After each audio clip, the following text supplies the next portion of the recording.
Shalom, Akim and Akwav. This is your brother Azariah. I want to start by giving all the praise, all the honor, and the glory to Yahweh, by Hashem, Yahawashi, Yahweh being the true name of the Most High God, and doing so in the name of His only begotten Son, who the world knows as Jesus Christ, but we know the true name to be Yahawashi, and He is the Mashiach. All right.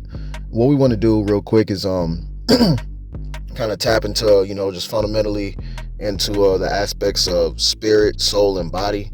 Really the spirit and the soul. Just understanding there's a difference. We know that the body, is the temple that we we walk in, that we live in. These are the bodies that we have that are also members onto Hamashiach. Actually, let's get a precept real quick. I believe it's 1 Corinthians 3:16.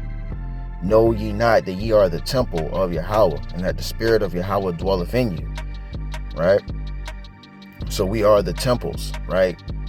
This is because, of course, we had the Levitical priesthood where the temple was, was a temple that was built for Levitical priesthood to do, the job that they had to do, the works that they had to do for the Most High, being set apart to Him as a foreshadowing to Yahawashi HaMashiach being the high priest, right? So, and Yahawashi and the elect. So that's what it would be. The foreshadow to that. Right now, we are the temples, right? That's why, like Yahawashi said, let me go here to Luke 17 and start over here. Yep. 17 and 21. Neither shall they say, lo here or lo there. Let me start over here, verse 20. And when he was demanded of the Pharisees when the kingdom of Yahweh should come, he answered them and said, the kingdom of Yahweh cometh not with observation. Neither shall they say, lo here or lo there, for behold, the kingdom of Yahweh is within you. Right? And that's talking about, he was talking to his disciples, but he was talking about, really his disciples from then and going forward. For those who are believers in Yahawashi, for those who will endure to the end, the kingdom is within inside, us as we walk. Yahweh willing, obviously we'd be a part of those that make it.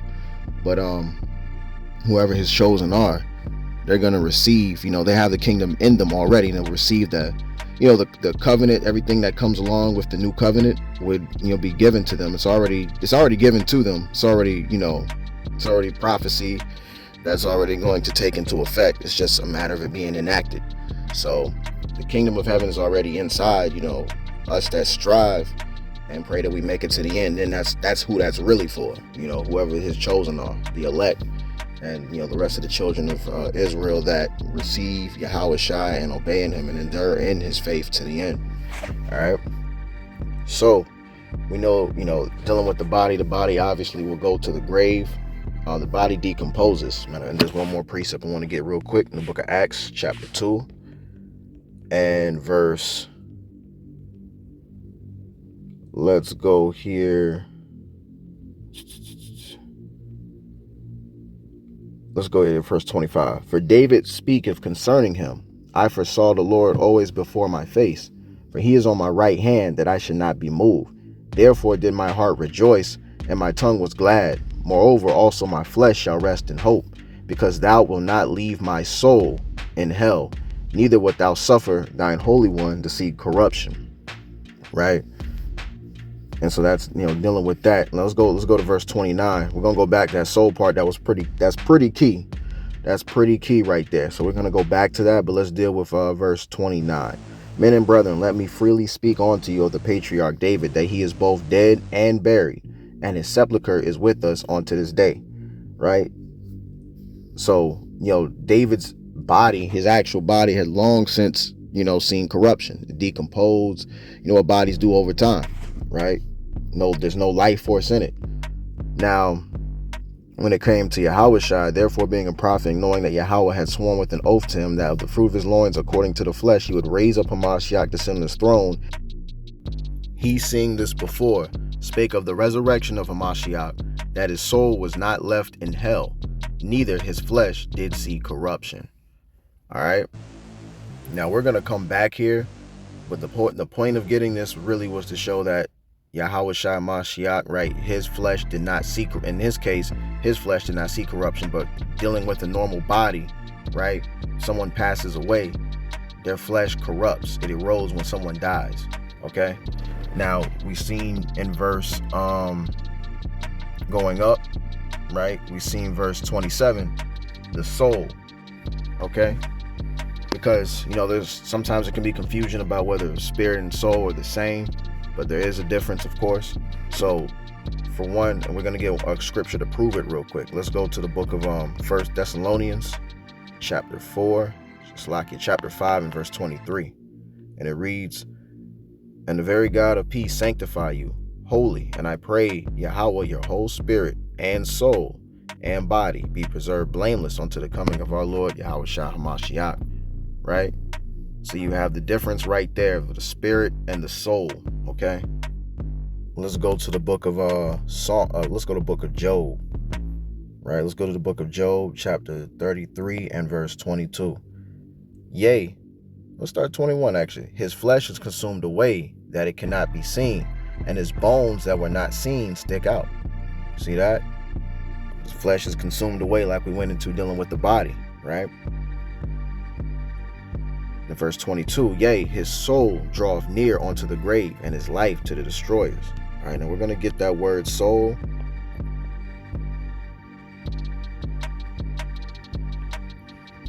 Okay. Strong's H 5315. Nephesh. Nephesh. Nephesh or Nepash, right?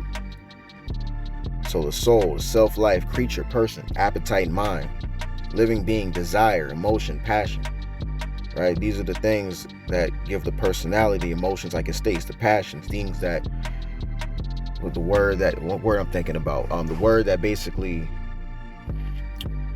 details, the person's character or things that of them, certain characteristics of them, right? Again, as it says, living being, the desires, the emotions, the passions, things that you want, right? Let's get a precept into that. So for the soul, you have I think there was a one where let me get that Genesis 34. All right.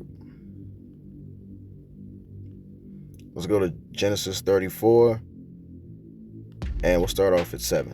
"And the sons of Jacob came out of the field when they heard it, and the men were grieved, and they were very wroth, because he had wrought folly in Israel, in lying with Jacob's daughter, which thing ought not to be done.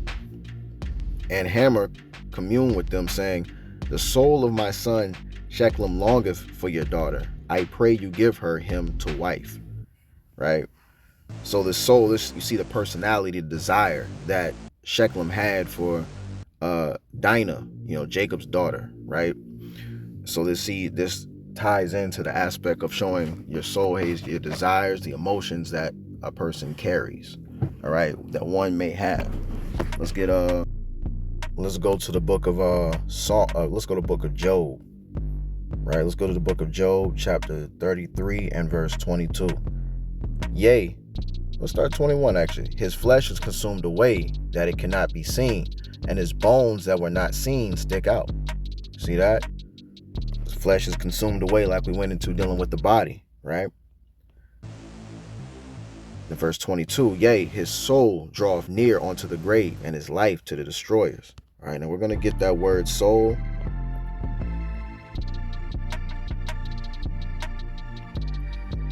Okay. Strong's H 5315. Nephesh. Nephesh. Nephesh or Nepash, right? So the soul, the self-life, creature, person, appetite, mind, living being, desire, emotion, passion, right? These are the things that give the personality, emotions, like it states, the passions, things that, with the word what word I'm thinking about, the word that basically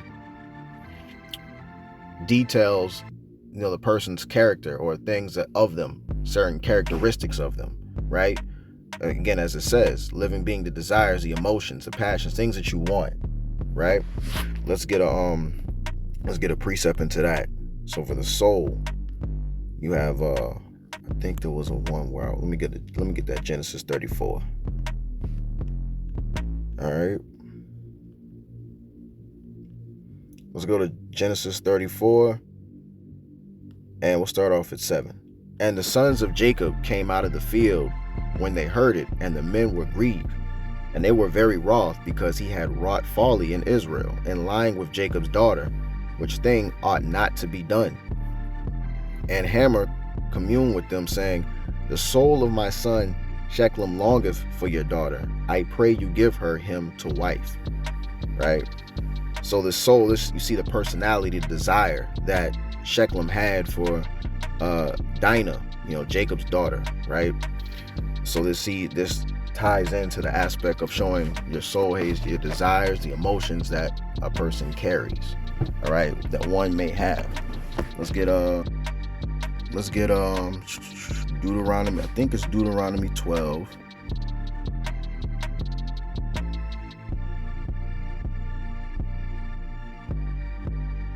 It's either 12 or 10. It's like it. Bear with me, y'all.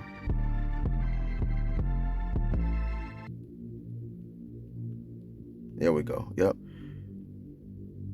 Deuteronomy 12 and start at 14. But in a place which Yahweh shall choose in one of thy tribes, there shalt thou offer thy burnt offerings. There thou shalt do all that I command thee. Notwithstanding, thou mayest kill and eat flesh in all thy gates, whatsoever thy soul lusteth after, according to the blessing of Yahweh thy power which he hath given thee. The unclean and the clean may eat thereof, as of the roebuck and as of the hart. All right. So see, after that, soul lusteth after, right? Of course, lawfully, right? That's what the Most High is meaning. But that just shows you again the aspect of what the soul would be. Now, let's get into the spirit.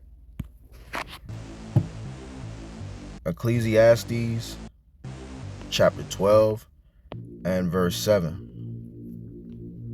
And it reads, then shall the dust return to the earth as it was, and the spirit shall return unto Yahweh who gave it. All right. So you see, of course, the body goes to the dust, right, to the grave, and the spirit goes back up to the Most High. Right? The spirit will go up to the Most High. Now, we're dealing with the spirit. There's different definitions depending on the context of spirit, of how it's being used. You have the word ruach. Strong's H 7307. Ruach. Or be rawak, right? Talking to Hebrew, rawak. So, wind, breath, mind, spirit, okay? Now let's go to the definition here. As that which breathes quickly in animation or agitation, spirit, animation, vigor, courage, temper, disposition, right? Spirit of the living, breathing being in man and animal. So that's the life force, right? That's the context that we're looking for here. The living. So when someone has the spirit, there's still obviously, that's the life force within the body. That's what causes them to move. But when you, for example, you hear terms like give up the ghost, right? Their spirit went to go be up with the Most High. And that happened to Yahawashi actually. Let's go to the book of Matthew, chapter 20, I believe 27.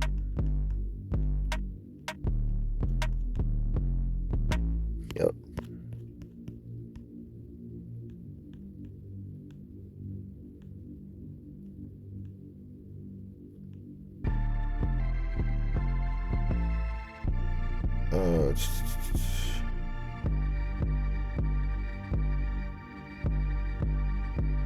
All right, so Matthew 27 and 46. And about the 9th hour, Yahawashi cried with a loud voice, saying, Eli, Eli, lama sabachthani.